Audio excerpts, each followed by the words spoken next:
Salam alaikum. Bonjour les amis, nous allons aujourd'hui encore aborder un sujet des miracles scientifiques dans le Saint-Coran. Nous allons parler des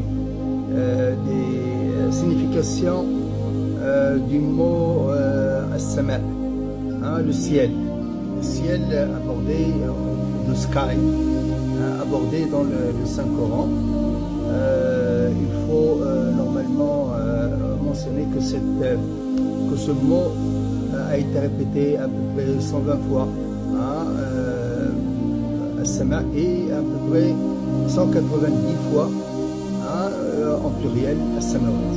Donc il a été présenté dans le Saint-Coran par plusieurs disons, significations. Première signification, c'est la signification du sky,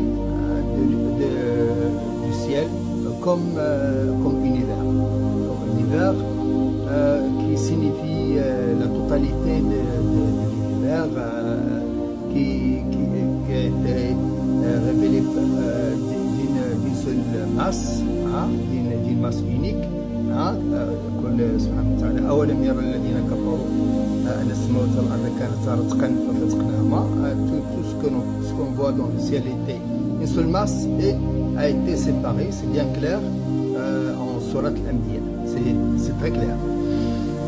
Et que ce ciel il est en expansion, le verset est bien clair.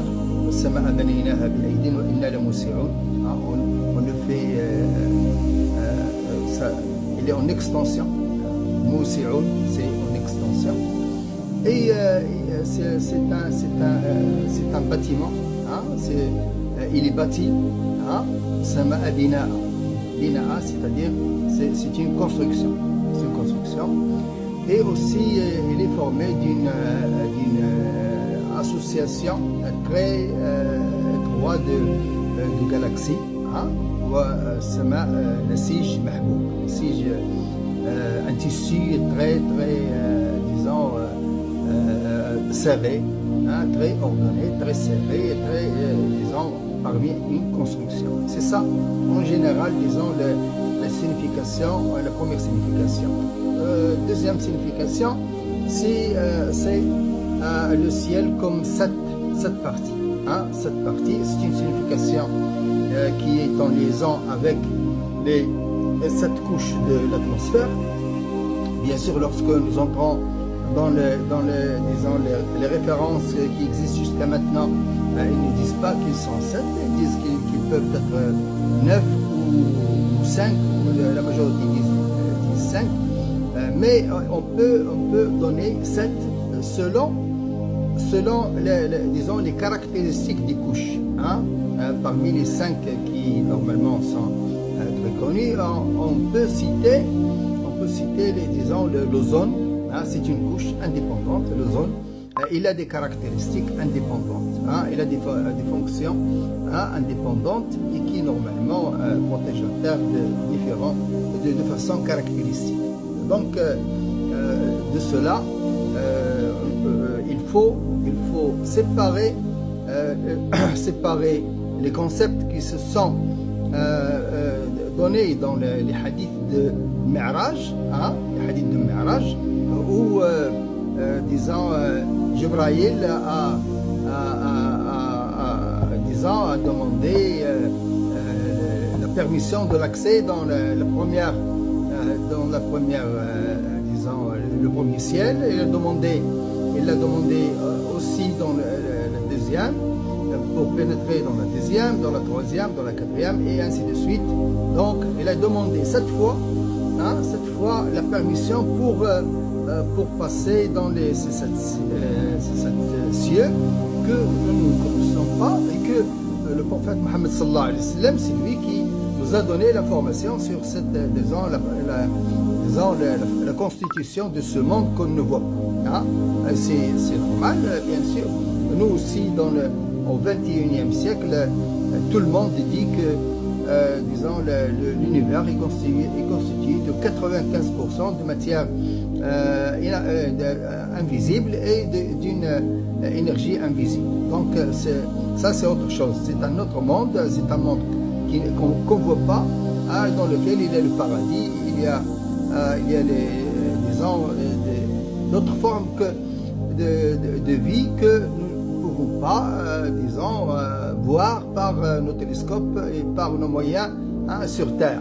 Nous parlons de ce que les sept couches de l'atmosphère, dans laquelle il y a un verset bien clair. Alam taraw kayfa khalaqa Allahu sab'a samawatin tibaqa. Voyez pas vous les 7 couches au-dessus, dans laquelle il y a la Lune. Et actuellement, nous savons que l'atmosphère est au-delà de la Lune. La Lune est à peu près à une distance de 384 000 km de la Terre, mais l'atmosphère actuellement, tout le monde est d'accord qu'elle est à 630 000 km de la Terre. Donc la Lune, elle est à l'intérieur de cette atmosphère. Donc la Lune est dedans. C'est bien clair dans le verset coranique. Ce sont vraiment des miracles du Saint-Coran. Donc il y a la troposphère, la stratosphère, la mésosphère, il y a, bien sûr, l'ozone, et il y a,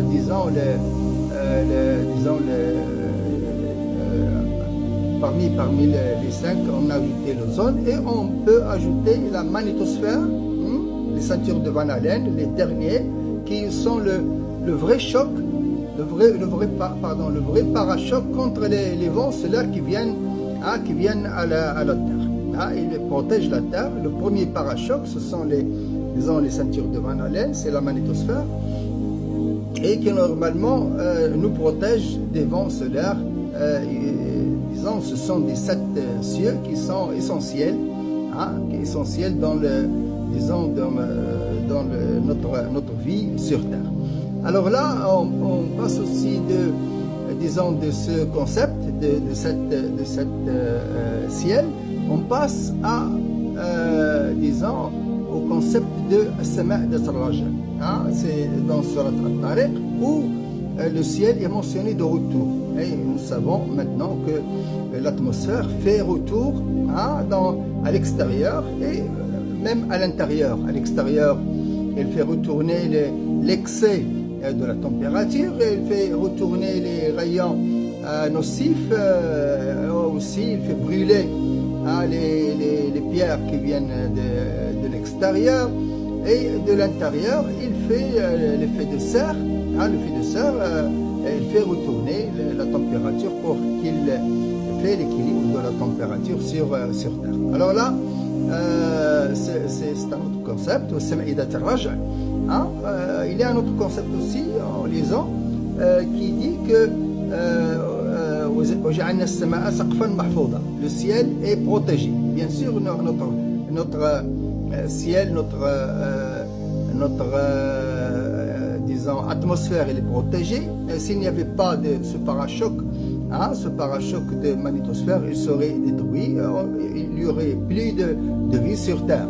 Donc, il y a aussi Sama' ad-Dunya al-Muzayyana bil Masabih. Tout point que nous voyons sur l'univers, sur le ciel, c'est un point. Tous les points forment cet univers que nous connaissons maintenant. Et al-Muzayyana bil Masabih, les étoiles qui sont présentées, ils forment tout l'univers. Et Sama' ad-Dunya, ici, et c'est l'univers, c'est une signification de tout l'univers. Donc aussi السماء كمسرح للظواهر الجوية الكرة الأرضية, le ciel comme phénomène qui se déroule sur la troposphère, c'est mentionné aussi. Et enfin les ciels du paradis et de l'autre monde, c'est mentionné aussi. Alors là, ce sont les différents concepts au Saint-Coran qui sont en liaison avec ce concepts extraordinaires et qui normalement, disons, sont conformes avec la science moderne. Ça se demande bien sûr beaucoup de développement, ce thème-là, que nous pouvons, Inch'Allah,